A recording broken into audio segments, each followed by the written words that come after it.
Ya se conectó el doctor Delgado, ya lo acabo de invitar. Vamos a esperar que se conecte. ¿Qué onda? ¿Qué onda? Diego, buenas tardes, ¿cómo estás? Perdón, no le atinaba a esto. No te preocupes, no te preocupes.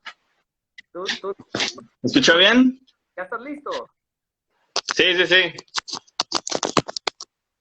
Deja nomás conecto mi cel, porque si no sabes cargar. Es que no lo pude ver aquí en la compu. Ah, ok, no te preocupes. Pero está bien, así con el cel. Aquí estamos ahora. Doctor Delgado, la mayoría lo conoce como Halcones Academy. Hay los clubes de ciencia. Diego, Diego, ¿no? Diego, A ver, repite eso. ya. No, Quería que nos expliques un poco más sobre tu educación formal. Vaya, ¿dónde estudiaste? ¿Dónde hiciste el posgrado? Todo eso.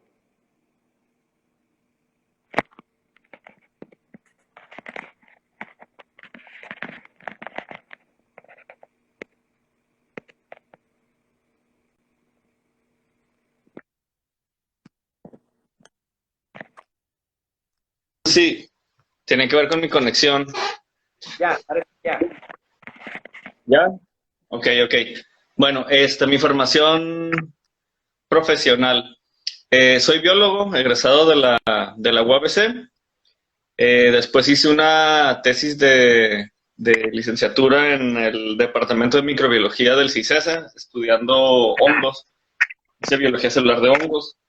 Después me quedé ahí para el doctorado, entonces mi doctorado lo hice también en biología celular de hongos. Lo que estudié fue eh, los determinantes de la polaridad de la célula, y esto fue a través del citoesqueleto de actina. Okay.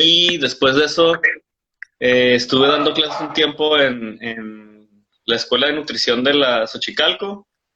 Luego me fui a hacer una estancia postdoctoral a Arizona, regresé a Ensenada y empecé con los alcoholes académicos, que es un foro de divulgación científica. Siempre me ha interesado la divulgación, pues que la ciencia llegue a todo el mundo, ¿no? Con lenguajes que sean fáciles de entender. Después ya empecé a trabajar en el CICESE como técnico de microscopía, y actualmente además doy clases de micología y líquenes en la UABC. Esa es mi formación. Súper bien, súper bien. Ok, te agradezco que nosotros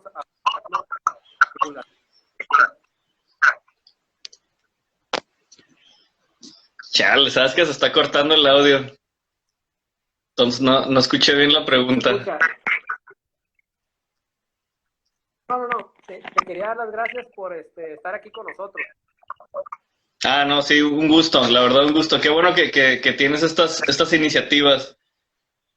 Nunca había conectado así en un live. Entonces, a ver, Igual y por venga. eso estamos fallando aquí con la tecnología. Sí, cabrón, nos estamos pasando en millennials. Ya sé, ¿no? Oye, Diego, pues vamos a empezar con el tema. ¿Qué opinas principalmente con la situación actual? Pues esto del coronavirus, la pandemia, el COVID-19, tiene mucho por dónde verse, ¿no? En primer lugar, como biólogo, y es algo que yo le digo mucho a mis estudiantes, pues la verdad es una oportunidad de que demostremos que lo que hacemos vale la pena, ¿no? Que es importante entender la vida más allá de las cosas básicas, ¿no?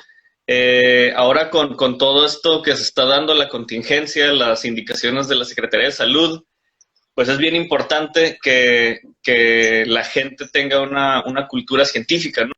Digo, cuando digo la gente me refiero a todos, ¿no? Es importante que todos, hay especialistas, no vamos a ser expertos en absolutamente todo, pero sí es bueno que entendamos conceptos y tengamos la capacidad de buscar más allá de lo que nos dicen, ¿no? Y sobre todo que tengamos pues una actitud crítica para recibir la información. Ahorita que estamos hiperconectados, es ventaja y desventaja, ¿no?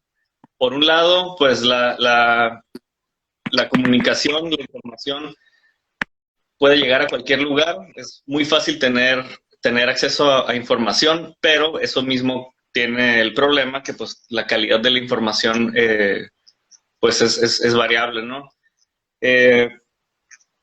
Ahorita, para mí, creo que el tema bien importante es lo de las conferencias de la tarde de López Gatell y de su equipo, donde es muy evidente que principalmente los periodistas son a los que les falta esa cultura científica, ¿no? Porque ellos tienen la enorme responsabilidad de comunicar lo que, pues de lo que se habla en estas conferencias. Entonces nos hemos topado, digo, hemos estado viendo cómo hay malas interpretaciones, hay sobresimplificaciones de procesos que son muy complejos, como es una pandemia, una epidemia en particular, ¿no?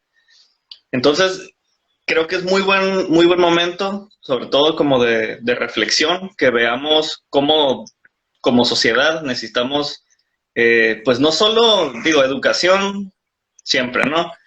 Pero esa parte más crítica para no creernos todo lo que nos encontremos y sobre todo un poco para ser también humildes en cuanto a la información que tengamos, ¿no? O sea, de reconocer que pues muchos no somos expertos, ¿no? En nada y tenemos que confiar en las autoridades sanitarias, ¿no? Entonces sí, lo veo bien interesante, lo veo como una oportunidad de pues, de establecer cambios en la forma de hacer las cosas, en la forma de comunicar las cosas. Ahora prácticamente sitios de coronavirus están en muchos centros de investigación, en universidades, en periódicos más serios, porque digo, hay periódicos que no son nada serios. Entonces, pues sí, es importante que tengamos esa cultura para saber distinguir de la buena información de la mala información, ¿no? Oye, Diego, sí, claro. Mira, ahorita comentas algo bien importante con respecto al exceso de información. ¿Sí me escuchas? Sí.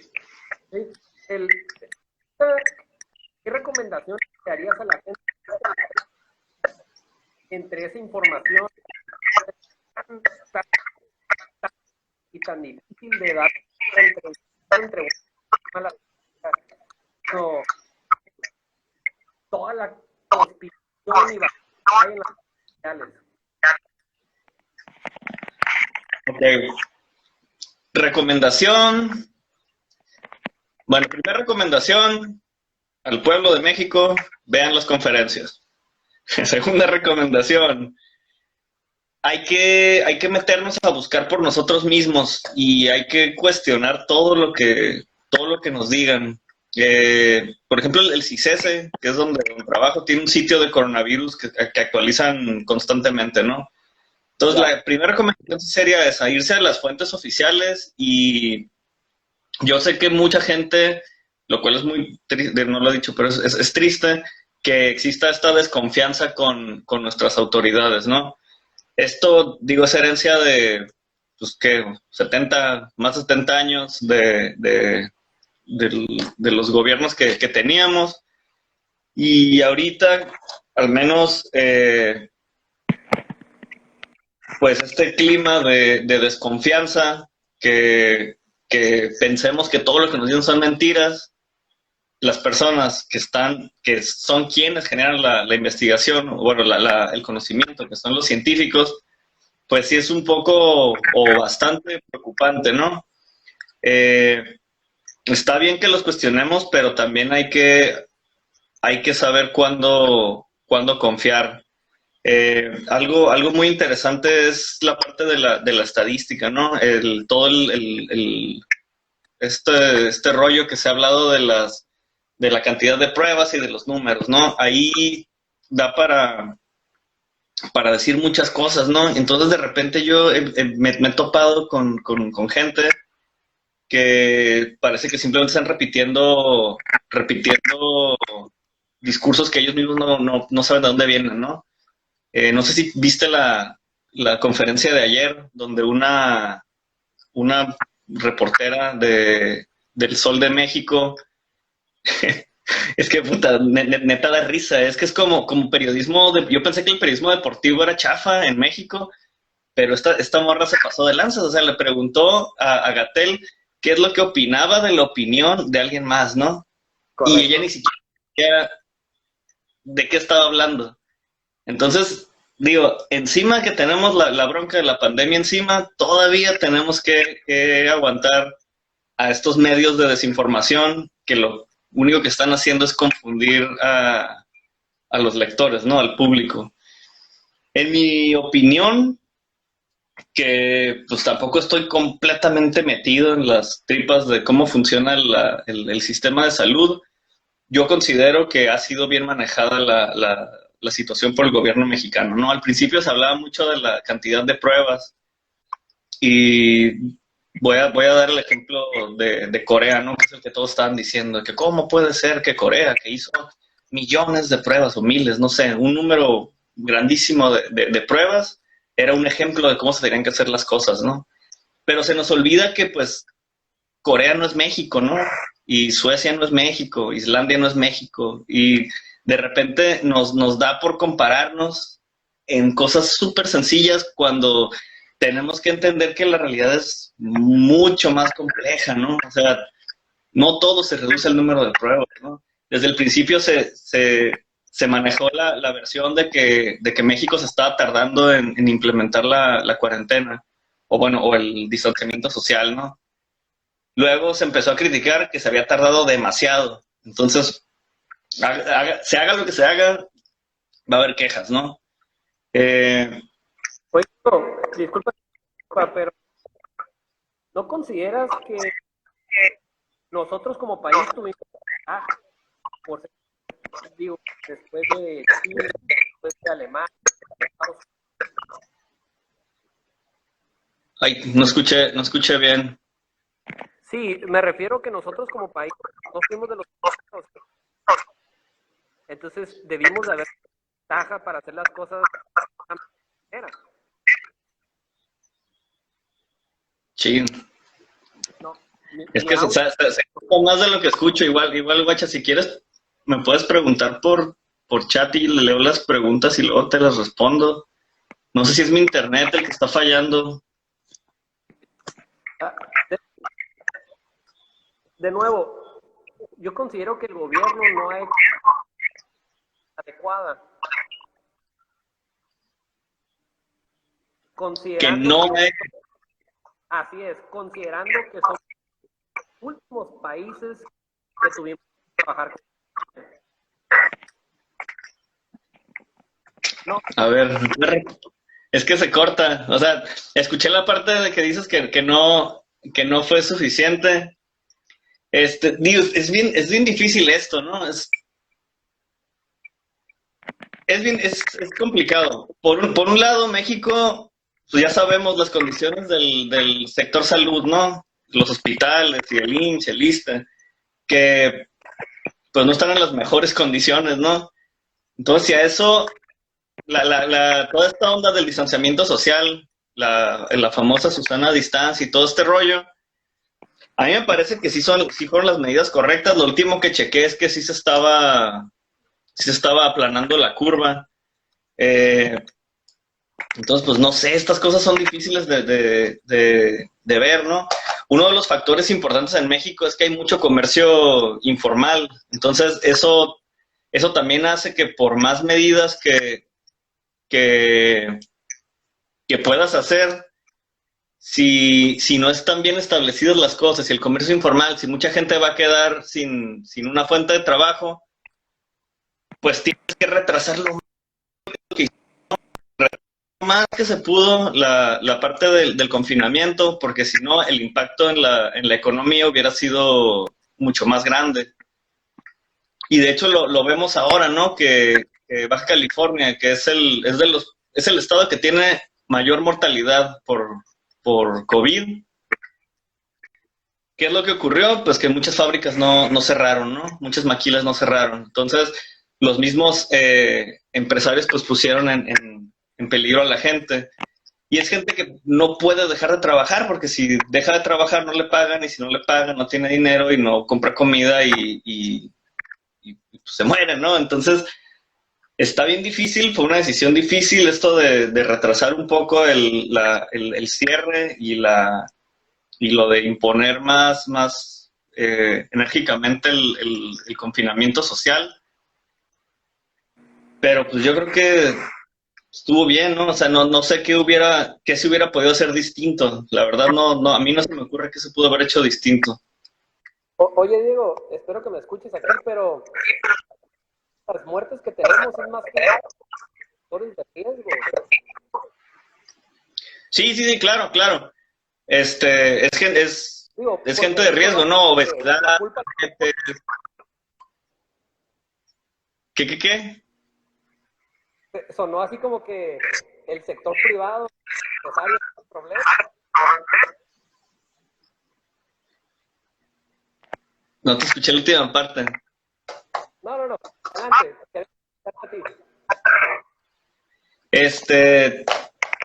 Sí, bueno, los factores de riesgo es bien importante, ¿no? México es el primer lugar en obesidad, en diabetes.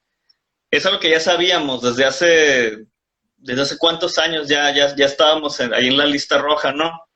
Entonces era como una bomba de tiempo, estábamos esperando a que llegara el factor que hiciera que importara, ¿no? Que en este caso pues es una enfermedad viral.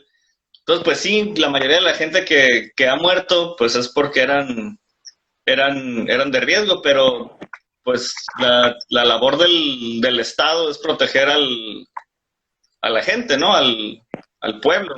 Entonces, pues se ponen estas medidas y pues si no se cumplen, lo que se hace es que se va aumentando el riesgo, ¿no? Entonces son como muchos detallitos que van acumulando, no hay un gran factor que determine estas cosas, ¿no? Sino que son muchos pequeños detalles que van acumulando y van abonando para que las cosas puedan llegar a este nivel de crisis, ¿no?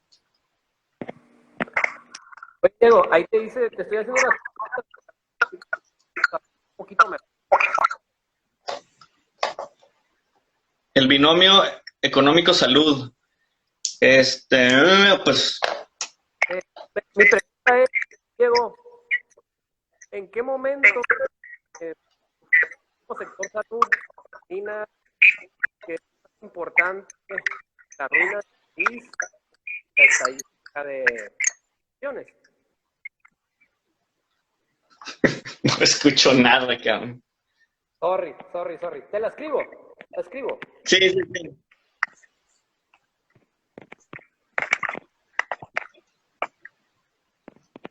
A ver, me voy a poner a leer los mensajes también para comentar. A ver, aquí Aarón pregunta, ¿pero sí nos pueden comparar con lo que hizo el gobierno de Jalisco o no? ¿O El Salvador?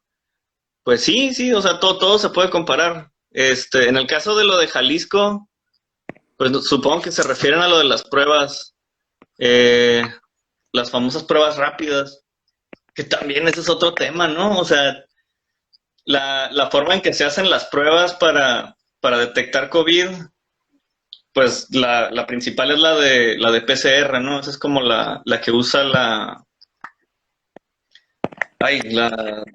se me fue el nombre el grupo que hace esto. Pero sí, son pruebas de PCR que requieren, pues, personal muy especializado para hacer estas pruebas. No es algo tan sencillo. Las instalaciones también tienen que ser especiales, son laboratorios de bioseguridad.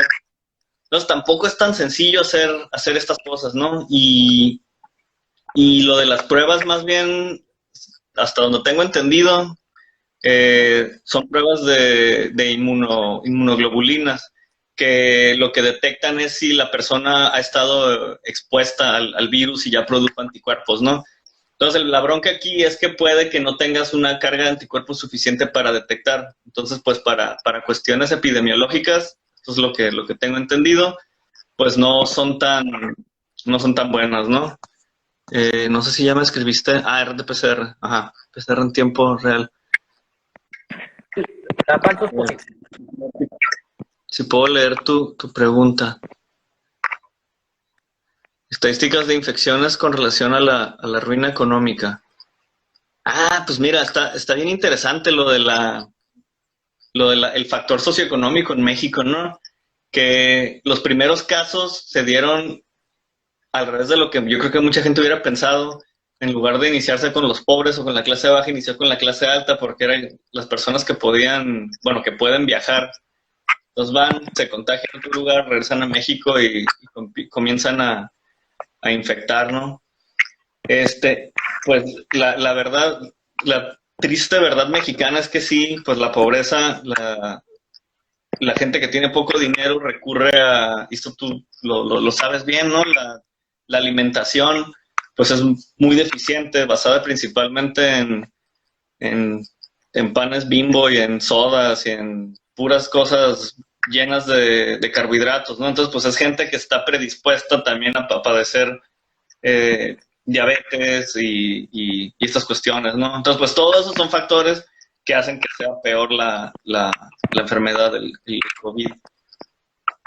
Entonces, sí es triste en ese aspecto, ¿no? El virus no distingue, pues no distingue, pero bueno, la pregunta es si el virus no distingue nivel socioeconómico, raza, religión o país. Pues mira, yo ahí pensaría que religión sí, porque luego la gente que no cree en lo que no, luego son muy confiados, ¿no? Y piensan que por andar rezando se van a curar de enfermedades, ¿no? Entonces, en lugar de basar sus medidas de protección en evidencia, en conocimiento basado en evidencia, o sea, en ciencia, pues lo basan en quién sabe qué cosa, ¿no? Y se creen cualquier cosa que les digan, cualquier cosa sencilla que les digan. Y bueno, también las condiciones laborales de la clase alta y de la clase baja son muy distintas, ¿no?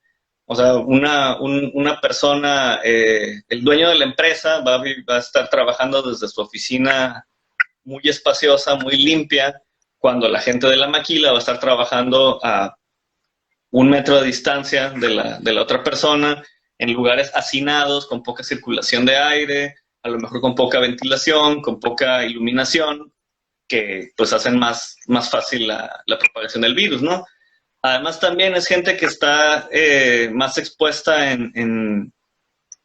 está más expuesta, por ejemplo, en el transporte público, ¿no? O sea, ¿cuánta gente se sube a un micro que a lo mejor se tosió en la mano, se estornudó en la mano, luego agarra el tubo y ahí deja sus virus, llega otra persona y lo toma?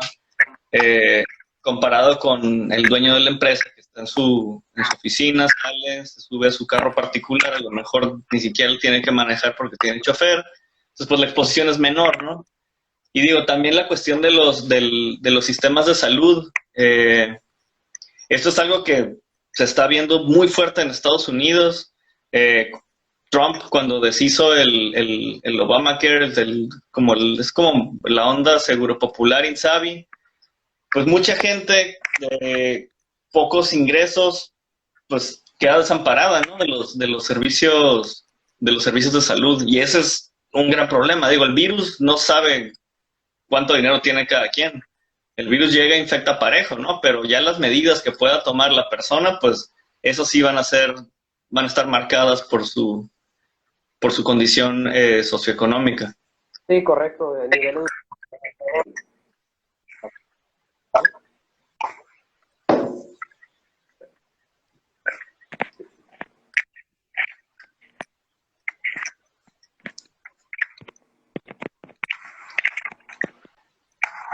A ver, me voy a poner a leer porque vi que hablaste pero no escuché nada.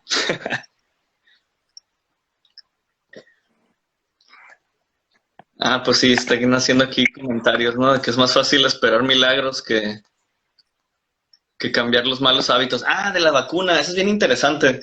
Pues las vacunas, desde que se empezaron a desarrollar, ha habido muchos avances, ¿no? Cada vez se hacen más rápido. Y desde que empezó esto, pues se habló de la vacuna que podía estar lista en tiempo récord. Tiempo récord son como 18 meses, o sea, 1 año y medio. Porque para producir una vacuna son procesos muy largos, son procesos que tienen que cuidarse paso a paso, no podemos simplemente liberar fármacos vacunas sin que pasen pruebas preclínicas y luego pruebas clínicas, ¿no?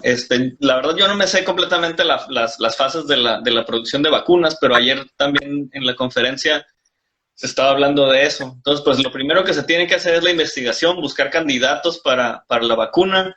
Parece ser que la proteína Spike, si se acuerdan de la imagen esta que se ha estado replicando mucho del virus, que es una imagen así como con tonos grisáceos y se le ven como unos puntitos rojos. Esos puntitos rojos es la proteína Spike, y esa proteína es la que se une a las células del humano, en los pulmones, por medio de la cual ingresa el virus a la célula y se reproduce. Entonces lo que se está buscando, hasta donde tengo noticia, ACE2 es el receptor, efectivamente,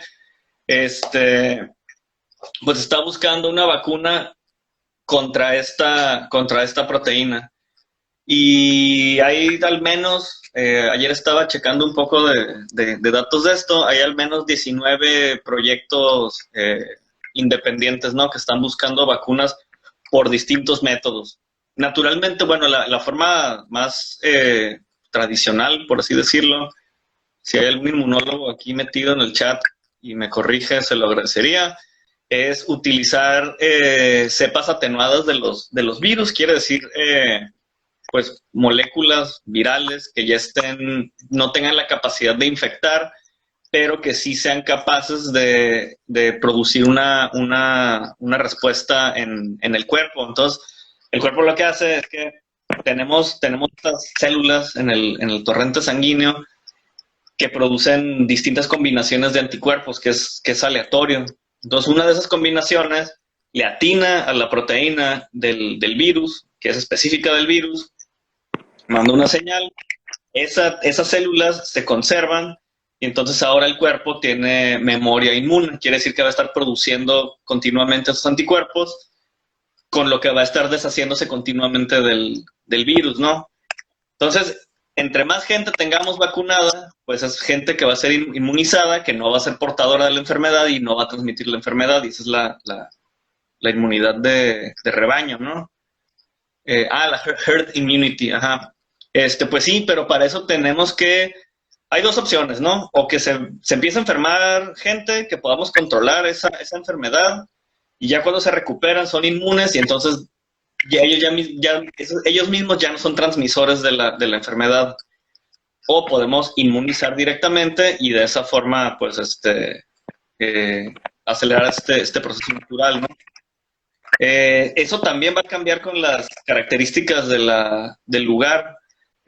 Por ejemplo, no es lo mismo hablar de Ensenada.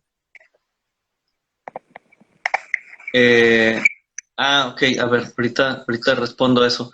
Es muy distinta la situación, por ejemplo, aquí en Ensenada, donde la densidad poblacional no es tan alta como, por ejemplo, Tijuana, ¿no? Entonces, Tijuana tiene una densidad poblacional mucho más alta, donde es más fácil que haya contagios, que haya distintos brotes, ¿no? En ciudades pueblo, como Ensenada, pues estamos un poco más tranquilos, ¿no? La sana distancia se puede, o sea, es fácilmente estar alejado a 2 metros de otra persona, y si traes cubrebocas, y si la otra persona trae cubrebocas, pues reduces muchísimo el riesgo de contagio. En ciudades como la Ciudad de México, por ejemplo, donde si vemos las fotos quienes hayan vivido en la Ciudad de México saben cómo es el metro en horas pico, donde la sana distancia pues no existe. Entonces ahí una persona que se aviente un estornudo sin taparse, sin hacerle acá con el codo, pues va a contagiar a todos los que tiene alrededor, ¿no? Entonces ahí sí es súper importante tomar estas medidas de distanciamiento. A ver, no sé si estoy divagando mucho, pero aquí hay una pregunta que es ¿cómo fortalecer el sistema inmune a la gente que es asmática? Pues bien importante, la recomendación es dieta y ejercicio, ¿no? Ahí casi es como un anuncio para nutrición estratégica. Dieta con muchas verduras, mantener nuestro sistema inmune, o sea, todo nuestro cuerpo fuerte, ¿no? O sea, hacer ejercicio también es súper importante. Bajar el consumo de azúcares, de los carbohidratos, reducirlos. Y también hay otros compuestos que son inmunomoduladores o que fortalecen directamente al sistema inmune. La verdad, no me atrevería a hacer una recomendación así tan certera. Ahí más bien la recomendación es que busquen en línea fuentes de información confiables. Fuentes de información confiables pues serían que citen de preferencia que haya evidencia clínica o evidencia experimental de estos efectos, ¿no? Yo que estoy metido en la cuestión de los hongos, se han salido se ha estado divulgando mucho, hay muchos hongos que tienen muchas propiedades que son buenas para el sistema inmunológico, ¿no? Entonces también una opción podría ser buscar suplementos alimenticios que específicamente fortalezcan el sistema inmune. Ahí ya la verdad no quiero meterme mucho porque no es mi área de especialidad. Pero con el coach pueden checar eso. Vitamina C, D y zinc. Ajá. Aquí están los ejercicios. Hacer ejercicio, que nos dé el sol, dormir, bajar nuestros niveles de estrés, que eso también puede lograrse a través de, por ejemplo, la meditación o actividades que reduzcan el estrés, pues son muy recomendados. Algo bien interesante ahorita es que es como una paradoja, ¿no? Que entre más distanciados socialmente estamos en nuestras versiones físicas, nuestras versiones virtuales están más conectadas que nunca, ¿no? Y eso es algo bien interesante. Entonces también podemos aprovechar eso, que si nos metemos a foros o si buscamos sitios donde los especialistas están compartiendo información, pues tenemos acceso a información de calidad. La inmunidad adquirida, si se puede perder, la neta, no sé. O si lo supe, no lo recuerdo. Entonces ahí sí tampoco voy a aventurarme a decir que sí o decir que no.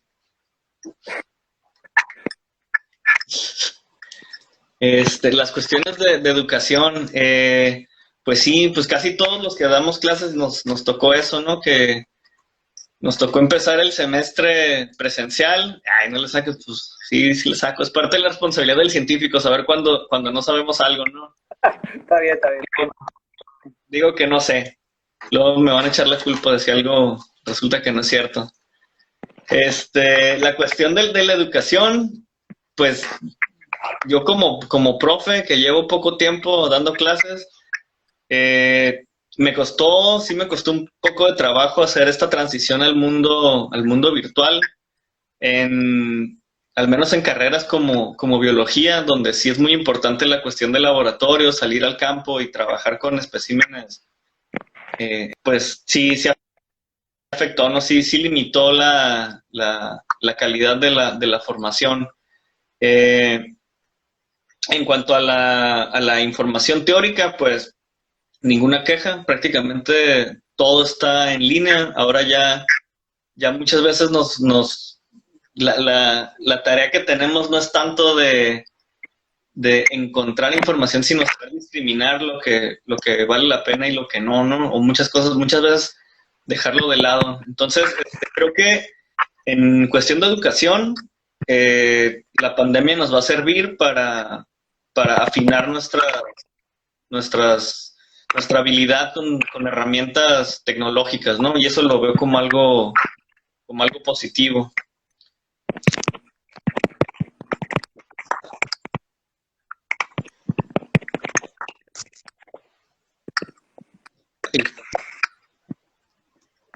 Estuve a punto de... Llegó para quedarse. ¿Qué hongos se han estudiado? A ver, ¿qué hongos se han estudiado para fármacos y si llegó para quedarse el virus? Para fármacos, específicamente para coronavirus, no he visto yo todavía ningún reporte, pero sí hay un hongo que se llama agaricón, que tiene muchas propiedades antivirales. Les recomiendo un documental que está en línea, se llama Fantastic Fungi. Lo acabo de ver hace como 2 días, un día, y realmente los hongos son productores de muchos metabolitos secundarios que tienen muchas propiedades muy interesantes. Y en cuanto al virus, si llegó para quedarse, pues lo más probable es que sí, que sea es un virus nuevo, ¿no? O sea, siempre se ha manejado así. También al principio se decía, oh, nos están mintiendo porque ya había coronavirus desde hace muchos años. Y pues sí, ok, había coronavirus porque es una familia de los virus que se llama coronaviride, ¿no? Y se llama coronaviride porque cuando la ves en el microscopio, se ve así el circulito y parece que tiene una corona. Entonces, muchas veces tendemos a sobresimplificar los mensajes, ¿no? Y pues sí, los coronavirus ya se conocían. Lo que no se conocía era esta variante de virus, SARS-CoV-2. Es lo que no se conocía. Y pues seguramente sí llegó para quedarse. Nos va a infectar. Eventualmente la mayoría de la población mundial va a haber estado expuesto al virus. En algunos va a producir síntomas, en algunos no. Vamos a tener esta memoria inmune, y sí se anticipa que vaya a haber rebrotes. De hecho, sí ya se tiene anticipado que en otoño e invierno, que son las temporadas de enfermedades virales, pues vaya a haber un rebrote de SARS-CoV-2, lo cual es normal, ¿no? O sea, es como el caso de la influenza, de la H1N1, pues en su momento también era un virus nuevo, ¿no? Esta combinación que se dio por el virus que cambió de hospedero. Y ahora ya tenemos la vacuna, cada año se administra la vacuna y pues ya prácticamente lo tenemos controlado, ¿no? Entonces, pues sí, ya quedó para quedarse. Algo interesante de los virus es que hay como son parásitos obligados, o sea, necesitan a las células para vivir, o bueno, para replicarse, porque se dice que propiamente no están vivos. Tiene que haber como un balance, ¿no? O sea, un virus no sería exitoso si fuera muy letal. Si fuera muy letal, no le daría oportunidad a replicarse, ¿no? Entonces, la bronca con este virus es que pues está así como un poquito abajito del agua, ¿no? Chingaquedito, dirían en México, ¿no? O sea, es un virus que no va a matar no va a matar, exacto, como el ébola. El ébola es un virus que te da y es letal, ¿no? Entonces, pues sí, es un virus muy, muy peligroso por la letalidad, pero no se va a dispersar tanto. En cambio, el SARS-CoV-2 puede la persona que ya lo tiene permanecer asintomático. Entonces, si permanece asintomático, pues la persona no se va a cuidar tanto en contagiar a los demás, nos va a andar contagiando, y ya a la semana, que es el tiempo de incubación, se van a empezar a manifestar los síntomas, ¿no? Y eso es lo que lo hace también peligroso.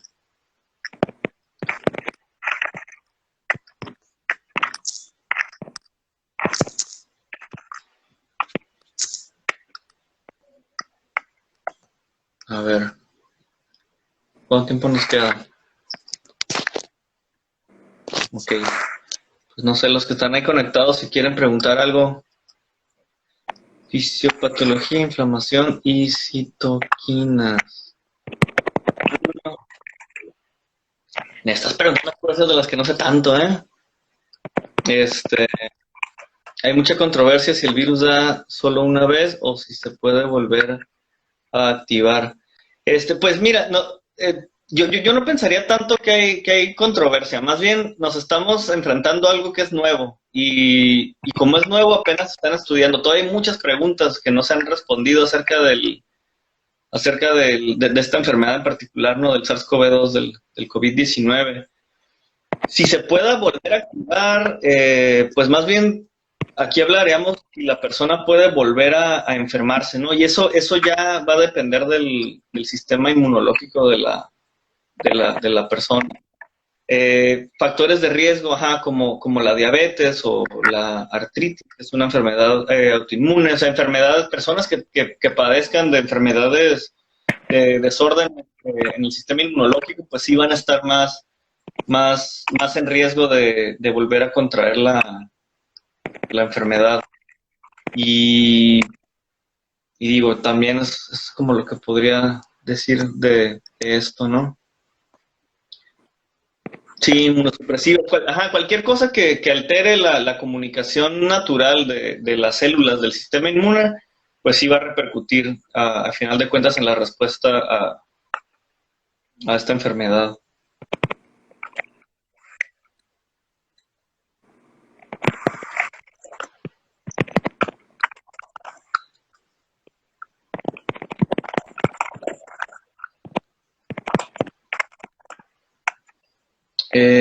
La manera en que esto ocurre, pues, es el virus. A los científicos del sector privado. Sí, eso es algo que también nos está dejando la pandemia, ¿no? Que sí se están teniendo que unir varios, tanto la parte pública como el sector privado. Pues los científicos son, digo, los que hacemos investigación, ¿no? Y a lo mejor la parte privada, pues serían los manufactureros, las empresas farmacéuticas que se van a encargar de producir las vacunas. Y aquí también es otra de las cosas de las que se ha estado hablando mucho, ¿no? De ya una vez que se tenga la vacuna, qué tan disponible va a estar para el grueso de la población. Y estos pues ya son cuestiones pues económicas, ¿no? Las empresas farmacéuticas que produzcan la vacuna van a tener esa opción, ¿no? Si liberan la forma de que se produzca vacuna para que se produzca en muchos laboratorios y se pueda suministrar a la mayor cantidad de gente posible, o si se van a quedar con la patente o con la producción y si solo ellos lo van a producir, pues hasta que no tengamos la vacuna no vamos a saberlo, ¿no? En la cuestión de las vacunas es uno de los casos clásicos de los que siempre se habla, es el de Jonathan Salk, que desarrolló la vacuna de la polio en los 50s. Y pues la polio era una enfermedad que provocaba problemas en todo el mundo y Salk, a grandes rasgos, lo que hizo fue prácticamente liberar la forma de producir la vacuna, ¿no? Para que todos los países lo pudieran producir y proteger a todas las personas. Entonces, si lo vemos así con una visión completamente capitalista de generar dinero con nuestro conocimiento, pues, ay, qué mal Jonathan Salk, ¿no? Porque se pudo haber hecho multimillonario. Pero pues aquí habla un poco de la vocación de los científicos, ¿no? Y de la gente que trabaja en salud, que es una vocación de ayudar y pues de producir soluciones de manera desinteresada. A mí me daría mucho gusto que sucediera algo así, ¿no? Es una oportunidad para poner el ejemplo, ¿no? De que se puede hacer ciencia, investigación y tecnología basada en esta investigación, pues para el bien de todos. A ver, ¿cuáles son? Se me están pasando aquí preguntas. Diferencias entre enfermedades por virus, bacterias u hongos, más apoyo para la ciencia y cómo atendemos el grupo antivacunas. Pues, en orden, ¿no? Las bacterias y los virus son distintos, ¿no? Los virus son parásitos obligados que tienen que entrar dentro de la célula. Las bacterias se quedan fuera de las células, producen toxinas que nos pueden matar. y los hongos pues son células mucho más complejas, son eucariotas, son muy grandes, producen invasiones en la piel. Ahorita estoy pensando particularmente en ejemplos típicos. Más apoyo para la ciencia, pues ojalá que sí haya más apoyo para la ciencia.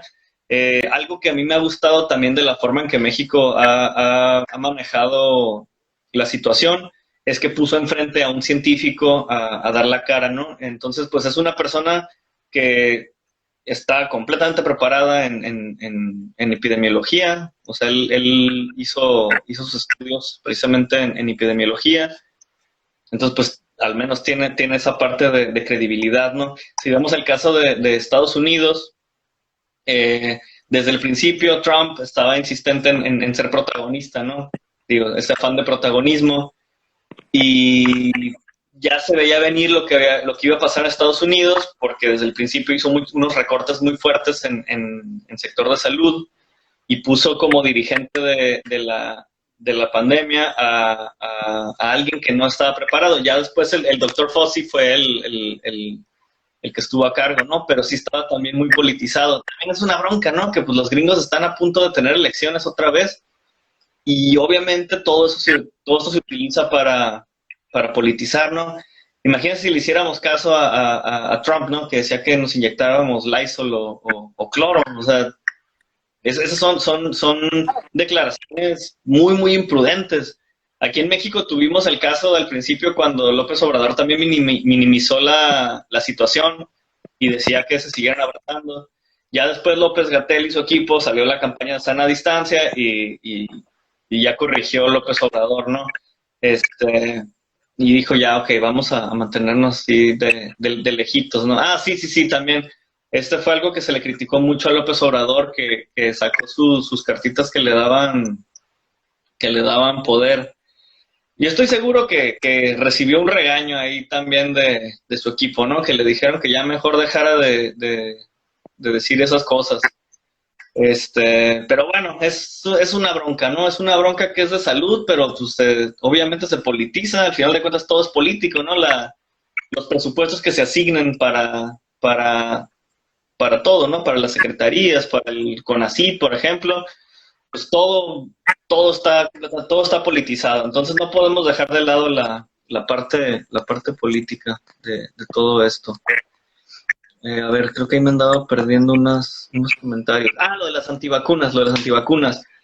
Eso sí, eso no es nada más de ahorita. Los movimientos antivacunas son un peligro. Hemos estado viendo casos de enfermedades que ya habían estado controladas o pensábamos que erradicadas, y por gente que no cree en las vacunas o bueno, no sé, aquí es difícil decir si no creen las vacunas o si le creen a otras personas, ¿no? El caso de los grupos antivacunas inició por un investigador que ahorita no me acuerdo, pero que anda conectada, Adriana Miranda, nos va a poder escribir el nombre del investigador, que publicó un reporte en una revista médica donde asociaba a las vacunas con el autismo, ¿no? Entonces ya luego se vio que ese estudio no tenía ningún sustento fuerte. Incluso ya lo retiraron de la publicación. Es de esos casos en los que se publicó, hizo algo de daño, se distribuyó entre gente que estaba un poco en contra de la ciencia y pues sí causó daño. The Lancet es la publicación. Wakefield se llama el investigador, y pues sí provocó mucho daño, ¿no? Y el daño no es nada más físico. De la gente que no se vacuna se enferma y se muere, ¿no? Sino que también empiezan a crear este clima de desconfiar de los científicos, ¿no? Y eso también es bien peligroso. Ahora en las conferencias podemos ver también cómo muchas veces queremos el dato preciso, el dato que nos diga, así como en un enunciado, reducir cosas que son muy complejas, ¿no?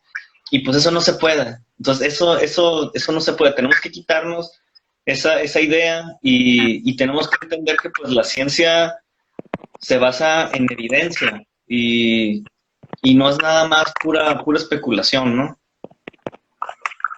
Sí, ahí Andrew Wakefield, gracias Miranda por la aclaración. Entonces sí, los antivacunas son muy peligrosos, son muy peligrosos. Yo los pongo ahí en el mismo grupo de la gente que cree que la Tierra es plana, ¿no? Están en el mismo grupito.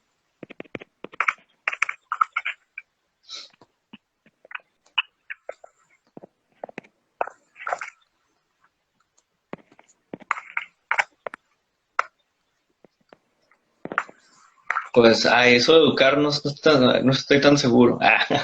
No, sí, siempre es importante tener estos foros de platicar, la verdad. Al final de cuentas, pues tenemos que reconocer que más que expertos puede haber especialistas, ¿no? Que quizás sepamos, estamos más clavados en algún tema en particular. Y pues es importante que tengamos estos foros donde podamos intercambiar opiniones, ¿no? Y pues sí, muchas gracias por la invitación. No, no hay bronca, es parte de la nueva normalidad, estos problemas técnicos.